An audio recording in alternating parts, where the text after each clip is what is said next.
I've been playing music for 10 years, and it all started on the 9th of May 2006 in the blues club Topos in Leverkusen.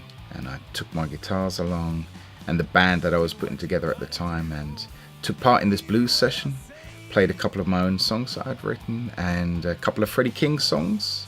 And I'll never forget two things from that experience. First thing, how nervous I was.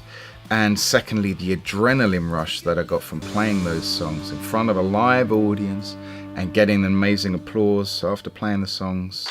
And yeah, that was the start of a 10-year journey. Yes, I'm tired. Well, I'm tired, baby. Too tired. So over the years, a lot of people have asked me, why don't I release a live album? And that's something I've wanted to do for a while now. And we have tried that in the past, but for some reason the recordings from different shows weren't exactly perfect. They weren't exactly the way that I thought the live album really should sound. A live album has to capture the power, the emotion, a particular spark of how three musicians interact together also with the audience. So a lot of things need to come together to make a live album sound like a really, real show.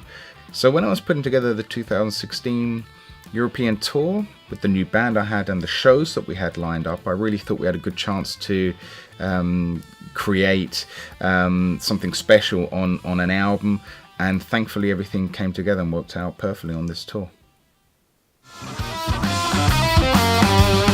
Went to the river to jump in. Baby showed up and said, well, I will tell you when. Tore down. I'm on level with the ground. Feel like this. Yeah, when my baby can be found. Wenn man ein Live-Album macht, hat man wenig Möglichkeit, das auszubessern. Man nimmt den ganzen Song und hat nicht wie bei einem Studioalbum die Möglichkeit, 6-mal das Solo neu zu spielen und so. Das muss dann passen und es ist natürlich immer eine Momentaufnahme der Situation.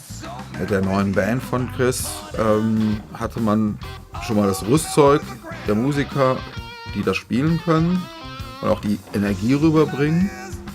Und dann haben wir verschiedene Locations aufgenommen hier in der Umgebung von Düsseldorf und haben dann uns die besten Sachen rausgesucht. Als Höhepunkt haben wir bei uns im Studio eine Live-Session organisiert, die mit Publikum war, die dann noch bessere akustische Bedingungen gegeben hatte. Das Publikum, das ist wie eine Feedback-Schleife. Die Musiker spielen, das Publikum reagiert und darauf, dass das Publikum reagiert, reagieren wir die Musiker. Und diese Feedback-Schleife haben wir dadurch quasi geschaffen und es war ein sehr schönes Erlebnis und ein sehr schönes Event. So the live album features Janos Brenneisen on drums and Jonas Barreiter on bass. They're my live band. They've been working with me now for the last year.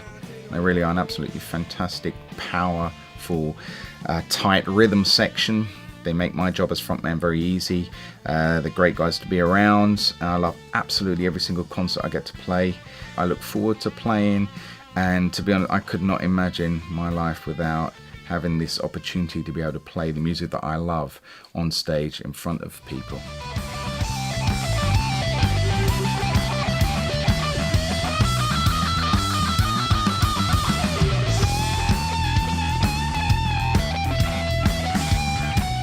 Releasing 10 years live is something I'm very proud of, probably more so than the previous 3 studio albums, because for me music is about that live experience. A lot of things have to fall in place to make a great live album.